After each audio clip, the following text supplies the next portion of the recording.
哋要整嘅就係牛油果火腿春卷，當然就係要有2隻牛油果啦。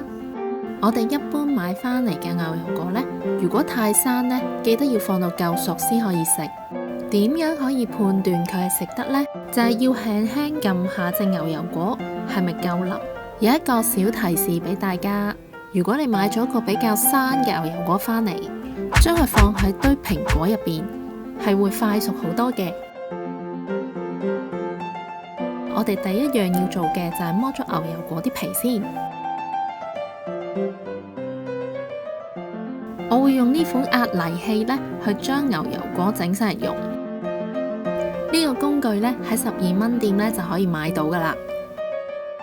要嚟整薯蓉或者芋泥呢，都好方便。壓到咁上下呢，可以落大概半茶匙嘅調味料，少少鹽，咁就繼續壓同埋撈勻。咁牛油果呢，可以放埋一邊，我哋預備其他材料。第二樣要預備嘅材料呢，就係素火腿。將火腿呢剪成2cm 乘7cm 嘅 size。我哋嘅主角春卷皮出場，搣一塊春卷皮出嚟，放一塊素火腿，將大概3匙羹嘅牛油果蓉呢鋪喺素火腿上面，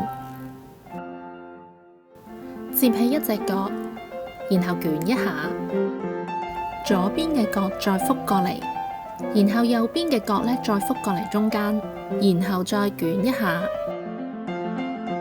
再用蛋白呢搽一下春卷皮嘅角，咁個春卷皮呢就可以黐住，唔會彈開噶啦。咁就包好一隻啦。2隻牛油果呢，大概可以包到17至18件春卷。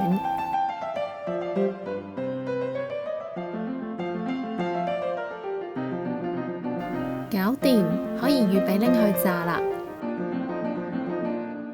炸春卷呢，梗係油要滾啦，用對木筷子呢量一量啲溫度。當你見到啲泡泡冒出嚟呢，咁個溫度應該就差唔多啦。可以放啲春卷。如果夠熱嘅話呢，咁啲春卷呢，通常1分鐘都唔需要呢，就開始變金黃噶啦。咁就可以反轉。炸到兩邊都金黃嘅時候呢，就可以夾起，擎一擎啲油，